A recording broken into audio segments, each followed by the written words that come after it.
Ce qui me paraît original dans ce qui se passe aujourd'hui, symptomatique, c'est que, bien sûr, on est au centre de Copenhague. Copenhague n'existe que par un postulat. Ce postulat, c'est celui du GIEC. Ce postulat, c'est de dire l'homme est responsable à 80 ou à 90% du réchauffement climatique. Si ce postulat s'écroule, il n'y a plus de Copenhague, il n'y a plus rien.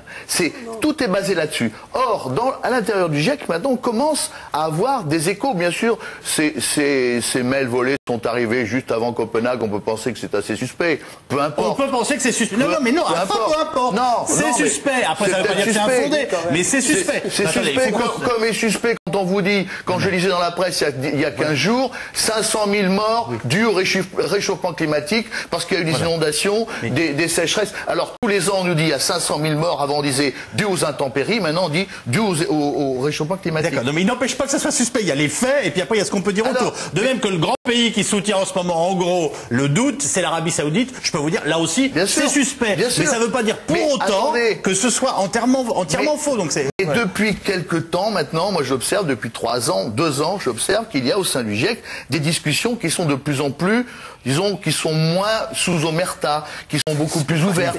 On pense maintenant, on commence à avoir des échos en disant mais moi je suis pas d'accord. Pourquoi? Parce que il n'est pas possible que 2500 scientifiques en arrivent à la même conclusion sans avoir des réactions qui sont parfois violentes. Alors, bon, je sens que l'émission va être assez, comment dirais-je, réchauffé, je ne sais pas comment il faut le dire. On va en tout cas regarder le premier reportage et je vous redonne la parole. Vous l'avez compris, tout a éclaté fort opportunément d'ailleurs à l'ouverture du sommet de l'ONU à Copenhague, le Climate Gate, en référence au Watergate, autrement dit un scandale cachant une manipulation. À l'origine de cette affaire, le piratage informatique de climatologues de renom et sur le fond de sérieux doutes sur les relevés chiffrés. Et finalement, le catastrophisme mis en scène à Copenhague. Les Saoudiens demandent une enquête puisqu'ils expliquent que les conclusions du GIEC qui pourraient aboutir à cet accord pourraient arriver les concernant et à 4 milliards de pertes de dollars et à l'échelle de l'ensemble des producteurs à 4 000 milliards. Donc on comprend qu'il y a effectivement d'énormes enjeux financiers sous tout cela. Le point de la situation avec Romain Clément. Après les déclarations de bonnes intentions, l'heure est maintenant à la bataille. Monde émergent contre pays développés, chacun pour ses intérêts. Dès l'ouverture et première tentative de tout bloquer, celle des Saoudiens, premiers exportateurs de pétrole. Ils accusent les scientifiques du GIEC de noircir le tableau et de manipuler l'opinion. Nous pensons que le niveau de confiance est sérieusement affecté par ce scandale et que cela aura des répercussions sur les négociations à venir. Les Saoudiens réclament une enquête internationale pour faire la lumière sur un échange de mails, correspondances, où un scientifique écrit utiliser une astuce pour rehausser les températures moyennes terrestres. C'est un scandale d'aller chercher dans les courriels privés des scientifiques qui discutent de leur brouillon, de leur méthode de travail, et puis d'essayer de faire croire, parce que c'est vraiment de ça qu'il s'agit, que ces scientifiques sont engagés dans une grande manipulation alors qu'ils font juste leur travail de scientifique. Immédiatement, la présidente de la conférence, Connie Hedegaard, monte au créneau. Il faut, selon elle, avancer coûte que coûte, ne pas laisser l'initiative aux climato-sceptiques. Si nous devons atteindre le nombre de 9 milliards d'individus sur la planète d'ici 2050, alors nous devons découvrir dès aujourd'hui des moyens plus intelligents pour produire nos richesses. Et je crois que même les climato-sceptiques doivent reconnaître qu'il s'agit d'un défi d'envergure. Après les sceptiques, au tour des pays émergents de dicter la conversation. Inde, Brésil, Afrique du Sud, alignés sur la voie de la Chine pour annoncer leurs priorités. Pensez avant tout à leur développement économique, demandez d'abord à l'Occident de réduire ses émissions et de montrer l'exemple. Il n'est pas juste de fixer un seuil limite aux pays en développement qui sont toujours dans leur phase d'industrialisation. Autre combat et autre frein aux avancées. Les pays en grande difficulté, africains surtout, réclament des moyens financiers pour lutter contre le réchauffement climatique. Des sommes bien supérieures à celles annoncées jusqu'à présent. Des experts évaluent les besoins à 100 milliards d'euros par an dès 2013. 10 milliards, c'est ridicule, c'est trop faible. Ça ne pourra même pas financer le linceul dans lequel les Africains seront enterrés. 5 jours après le début des travaux, les exigences des pays pauvres se font plus précises.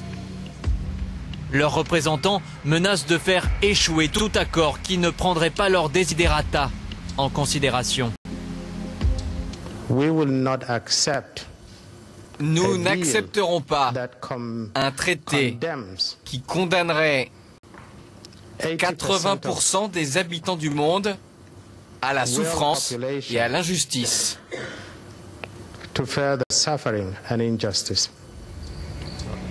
Pourtant, l'optimisme chez les organisateurs reste de circonstance. Sur les 192 pays présents, la plupart, comme même à le rappeler Ivo de Boer, sont venus avec la ferme intention de passer des beaux discours aux actes. Si je regarde le nombre de personnes qui sont venues ici pour faire de cette conférence un succès, les promesses de soutien financier, les objectifs annoncés, les engagements des pays en développement, je ne pense pas que nous allions à l'échec.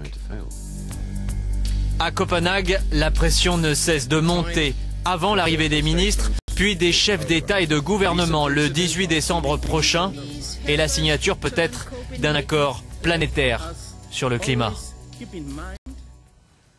Alors, on a une première question qui était: pourquoi les tenants du réchauffement anthropique refusent-ils toujours le débat scientifique? D'abord, est-ce que c'est vrai à vos yeux? Moi, je pense pas. Je suis prêt à débattre avec Vincent Courtillot, s'il m'invite, de tout ce qu'il a dit dans ses séminaires. Donc, je lui propose. Donc, voilà. Moi, je suis tout à fait prêt à débattre. Et il y a des vrais débats. Il y a des vrais débats scientifiques au sein du GIEC. C'est cette idée. Il y en a toujours eu. Moi, je vis au sein du GIEC depuis le début, pratiquement. Dire qu'il n'y a pas de débat, c'est vraiment des choses qui me choquent, parce qu'effectivement, on n'arrête pas de débattre. Je vais vous dire, je vais vous donner un exemple, pardonnez-moi de l'image, j'espère qu'elle ne va pas vous choquer, je vous redonne la parole tout de suite. Il y a des débats à l'UMP aussi, si vous voulez, mais ça se termine toujours avec une vérité qui est celle du chef. Voilà. Donc, alors après, on peut dire, oui, mais c'est mieux qu'au Parti Socialiste où c'est un tel bordel que de toute façon, on n'entend plus aucune vérité puisque personne n'est d'accord. Vous comprenez ce que je veux vous dire? Vous êtes attaqué en ce moment sur l'idée qu'en fait, il y aurait une espèce de vérité monolithique qu'on fait sortir en poussant un peu les chiffres. Il y a une vérité. Et voilà. Alors, c'est là où c'est important que vous soyez très clair. Oui, je vais leur donner la parole, mais non, parce qu'il y a un gros rapport. Effectivement, on est censé produire un rapport résumé, mais on retrouve dans le rapport résumé exactement la trace de l'origine vraiment de chaque phrase qui est dans ce rapport. Donc chacun peut... Effectivement, ça prend du temps, mais il ne faut pas exagérer. Ça s'appuie complètement, vraiment complètement sur le rapport qui fait 1 millier de pages, effectivement, qui est rédigé par la communauté scientifique. Et je ne vois pas en quoi ce processus qui permet de mettre à disposition du grand public, des politiques, un rapport relativement digeste, doit être condamné. Autrement, c'est la seule façon de faire une expertise pour moi. Très bien. Alors, Vincent Courtillot, où on en est dans tout ça? Je voudrais répondre à la première question que vous avez posée à Jean Jouzel et à laquelle je n'ai pas encore pu répondre. Oui, est-ce que vous avez adressé les chiffres? Je n'ai pas oublié la question. Voilà. Donc, première question, piratage. Bon, je voudrais dire très clairement comme première chose que je m'élève absolument contre le piratage. Je pense que c'est un déni d'éthique. Ça n'est pas quelque chose dont nous nous servons. Je n'ai aucune intention de m'appuyer dessus. Et d'abord, il faut être sûr dans ce genre de textes aussi abondants qu'ils n'ont pas été trafiqués. Beaucoup d'entre eux semblent avoir été confirmés, mais qui d'entre nous, on a mieux à faire, passe son temps à aller exploiter ce qui est sorti de cette poubelle. Donc vous dites le débat scientifique, il ne peut pas se faire sur la base de piratage. Deuxièmement, je voudrais reprendre une petite phrase que Jean a dite au tout début de votre émission. Les sceptiques s'en servent. Moi, je ne m'en sers pas. Et des gens qui sont de grands soutiens du GIEC, comme un des principaux journalistes britanniques qui depuis le début soutient mordicus la version GIEC du réchauffement climatique, s'est élevé, scandalisé contre ce qui se passait. Donc c'est pas seulement les sceptiques, moi j'en fais pas partie, et des gens du côté du GIEC disent attendez, va quand même falloir que vous nous expliquiez un peu de quoi il s'agit. Troisièmement, je fais partie des gens qui ont écrit à Monsieur Jones en lui disant à notre avis il y a des trucs qui clochent avec vos données, on voudrait que vous nous les communiquiez comme tout laboratoire public normalement doit pouvoir le faire. Vous nous rappelez qui est Monsieur Jones? Monsieur Jones est le directeur du Climate Research Unit, qui est l'unité de recherche de l'université d'East Anglia, qui est... où nous irons faire notre prochain reportage. Donc. Tout à fait. Donc, voilà.